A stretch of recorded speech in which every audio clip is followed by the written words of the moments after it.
23 maggio, San Desiderio Vescovo. È il 143esimo giorno dall'inizio dell'anno, ne mancano 222 al termine. Il sole sorge alle 5:32, tramonta alle 20:43. La luna sorge alle 2:51, tramonta alle 13:13.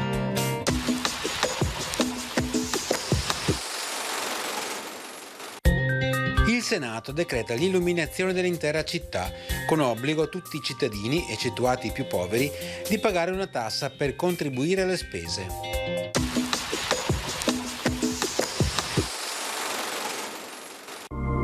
Le previsioni per domani: tempo da soleggiato nelle prime ore a variabile o instabile durante la giornata, con maggiore nuvolosità su zone montane e pedemontane e annuvolamenti parziali sulla pianura. Prime modeste precipitazioni sulle zone montane al mattino, dalle ore centrali rovesci o temporali più diffusi, in estensione anche sulla pianura. Temperature senza variazioni o in lieve calo nelle minime.